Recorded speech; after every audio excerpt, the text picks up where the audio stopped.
नमस्कार। मैं Prahlad Kumar Meena, associate professor, political science, BSR government arts college Alwar. इस ई क्लास में आप सभी का स्वागत है। यह वीडियो MA फाइनल के ऑप्शनल पेपर गांधी के राजनीतिक चिंतन के संदर्भ में बनाया गया है।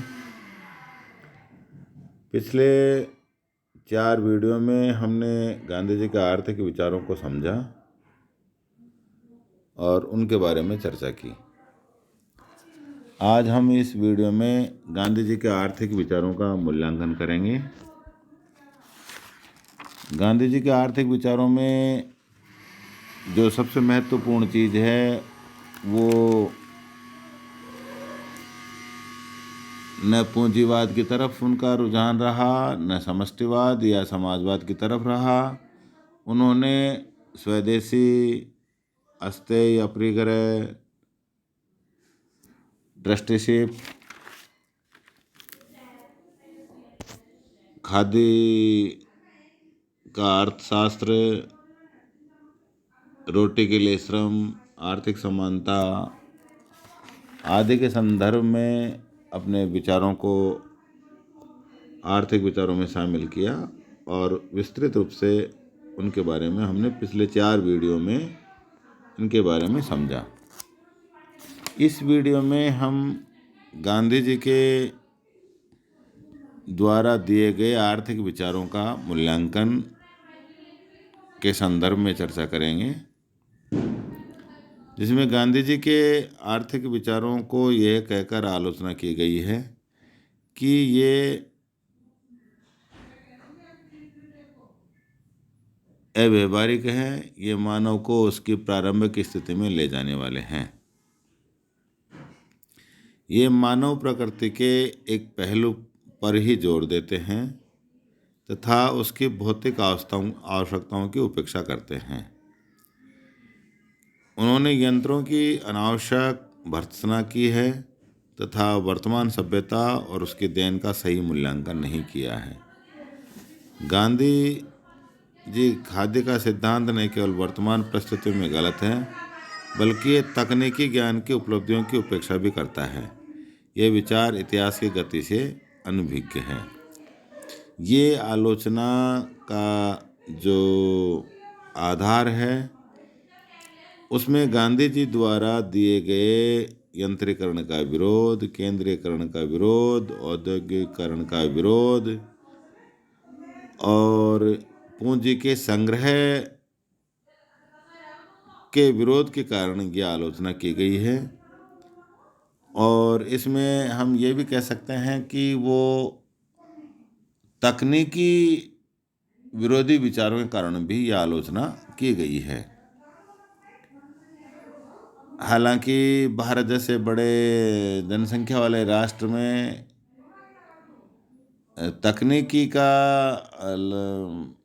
इस्तेमाल आवश्यकताओं के अनुसार हो, अंधानुकरण नहीं हो, वितरण और उत्पादन की व्यवस्था भी समुचित हो, तब यंत्रीकरण और औद्योगिकरण का लाभ आम जनता तक पहुंच सकता है और उसके सुखद परिणाम राष्ट्र, समाज या व्यक्ति को मिल सकते हैं। लेकिन ऐसा गांधी जी नहीं मानते थे, क्योंकि वो पूंजी और यंत्र तथा औद्योगिकरण के कारण आर्थिक विषमताओं को बढ़ावा देने का एक जरिया मानते थे। इस कारण उन्होंने इनका विरोध किया और इसी कारण उनकी इस प्रकार की आलोचना की गई है। अब इसके समाधान के लिए गांधी जी ने बहुत सारे उपाय भी बताए, जिसमें स्वदेशी है, खादी पर जोर देना है, रोटी के लिए श्रम की बात कही है, वर्ण व्यवस्था जिसमें जो काम उसके पूर्वज कर रहे हैं उसी काम को करने की बात कर रहे हैं, अस्तेय और अपरिग्रह की बात की है। लेकिन जो सबसे महत्वपूर्ण जो चीज़ उन्होंने अपने सिद्धांत में, आर्थिक सिद्धांतों में बताई है, वो ट्रस्टीशिप के सिद्धांत की बताई है कि पूंजीपति का धन पूंजीपति के पास ही रहेगा, मौलिक रूप से वो उसका मालिक रहेगा, लेकिन वो अपनी आवश्यकताओं से अधिक धन का उपयोग सार्वजनिक हित के लिए ही करेगा। वो समाज विरोधी कार्यों में उस धन का उपयोग नहीं कर सकता। यदि वो ऐसा नहीं करता है तो राज्य द्वारा कम से कम हिंसा द्वारा उस ट्रस्टी का या उस पूंजीपति का धन राज्य के नियंत्रण में लेकर उसका उपयोग सर्वोदय के लिए या सर्व समाज के कल्याण हेतु कर सकता है।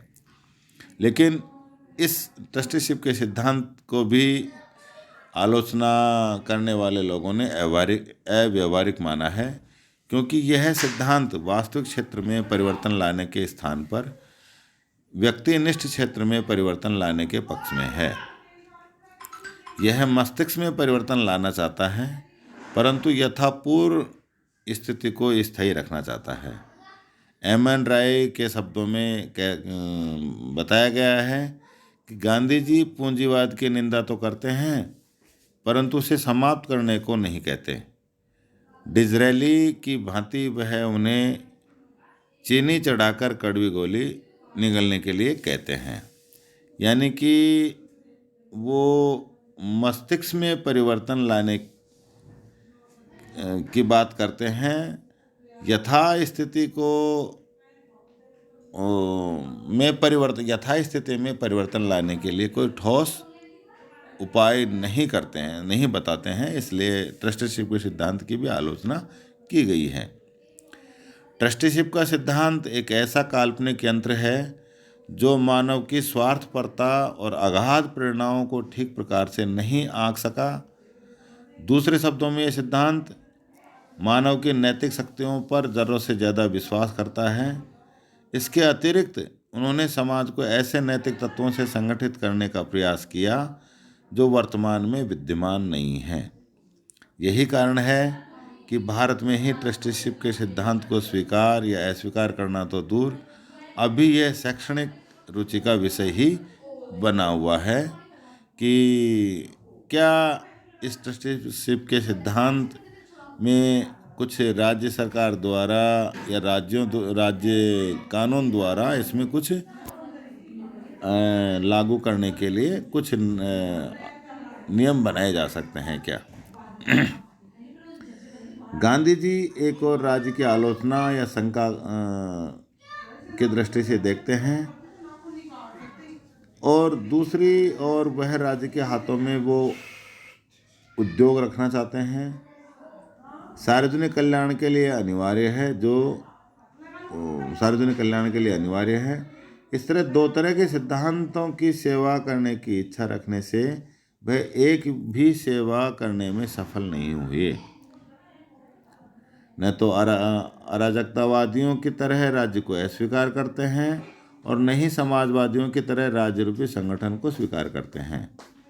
यानी कि गांधी जी ने राज्य का विरोध भी किया और उद्योगों को अपने नियंत्रण में रखने की बात भी की। ये दोहरा सिद्धांत गांधी जी ने दिया, लेकिन इस तरह की व्यवस्था बनाने में राज्य सफल नहीं हुए और इसी कारण उन्होंने कहा कि न तो गांधी जी राज्य को अराजकतावादियों की तरह अस्वीकार करते हैं और न समाजवादियों की तरह राज्य रूपी संगठन को स्वीकार करते हैं या संपूर्ण शक्तियां राज्य के नियंत्रण में रखने की बात करते हैं। गांधी जी ने यंत्रों का विरोध किया, परंतु यंत्रों को अस्वीकार करना उत्पत्ति नियमों को अस्वीकार करना है।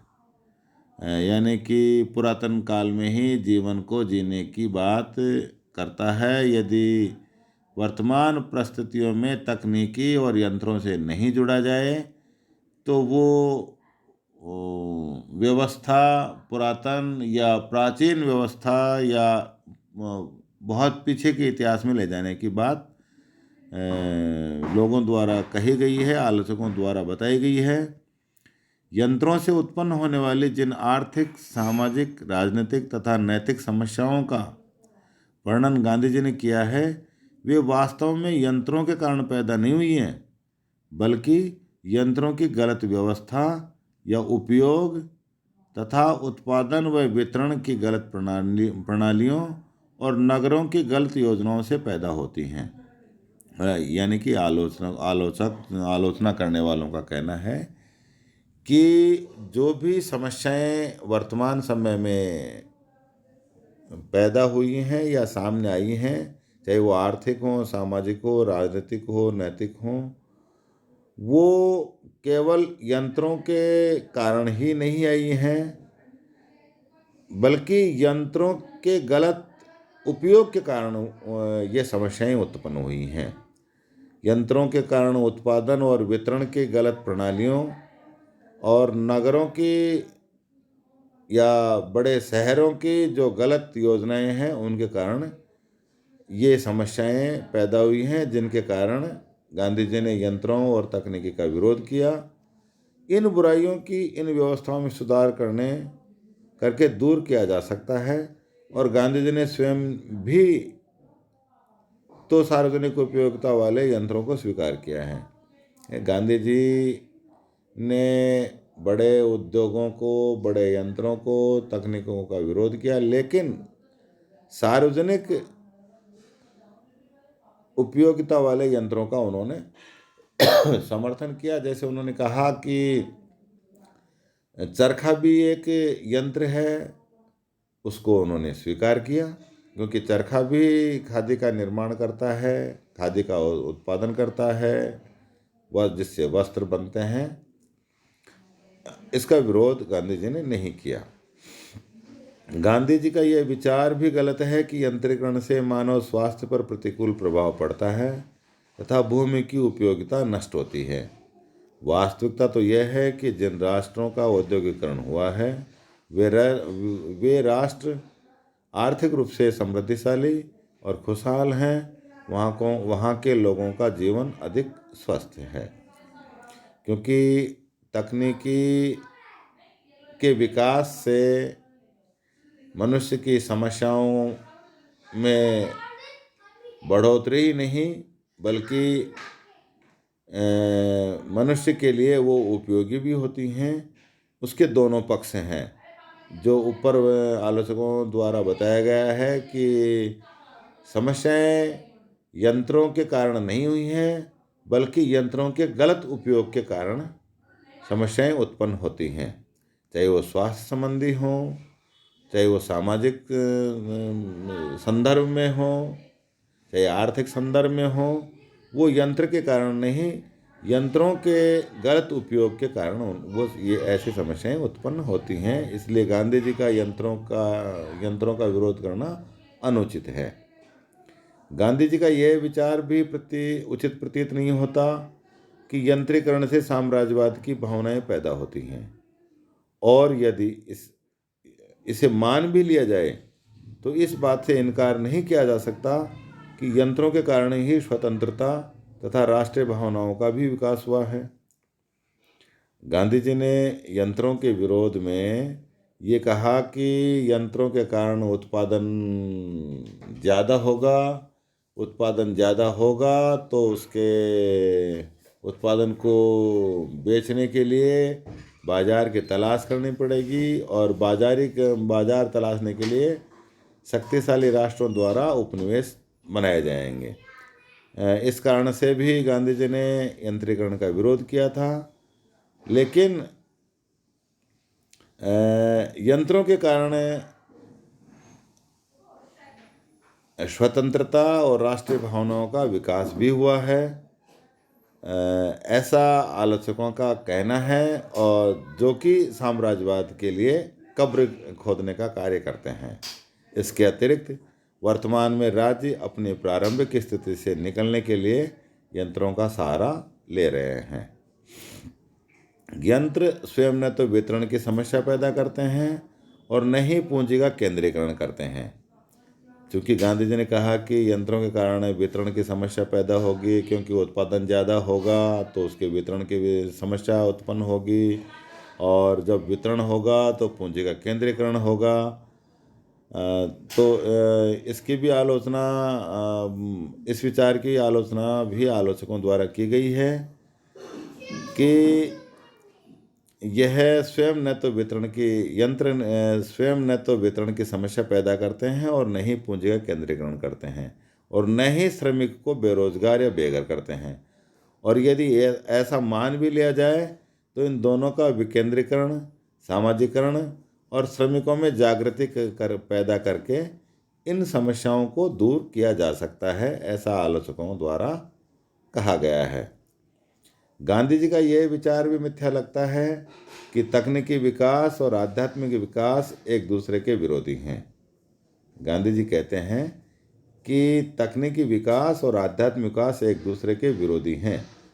वर्तमान समय में जितने भी तात्विक दार्शनिक हुए हैं, उनमें केवल गांधी जी को छोड़कर सभी ने तकनीकी विकास को आध्यात्मिक विकास के लिए पूरक या अनिवार्य और संबंधित माना है। अरविंदो व टैगोर इसी विचारधारा से सहमत हैं। टैगोर की धारणा थी कि भौतिक आवश्यकताओं से इनकार करना मानव को दास्ता में रखना है। टैगोर गांधी जी के उस स्वराज को भी भारतीय बुद्धिमत्ता की बेइज्जती मानते हैं जो चरखे पर आधारित है। उनका विश्वास है कि स्वराज चौमुखी विकास की कल्पना करता है। इस प्रकार ये गांधी जी के आर्थिक विचारों के संदर्भ में आलोचकों द्वारा आलोचना की गई है।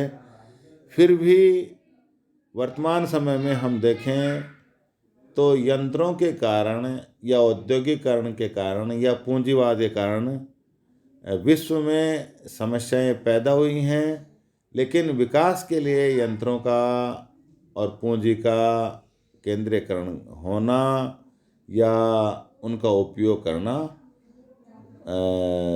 सामाजिक, आर्थिक, राजनीतिक, शारीरिक रूप से किसी न किसी रूप में मानव के कल्याण के लिए भी काम आता है। इसलिए इसमें सामंजस्य स्थापित करने की ज़रूरत है, जो कि मानव का विकास भी हो सके, चाहे उसमें पर्यावरण हो, चाहे उसका स्वास्थ्य हो, चाहे उसकी सामाजिक स्थिति हो, चाहे राजनीतिक व्यवस्था या साम्राज्यवाद की बात हो। इन सब के विकास और विनाश में सामंजस्य स्थापित करके इन समस्याओं से निजात मिल सकती है।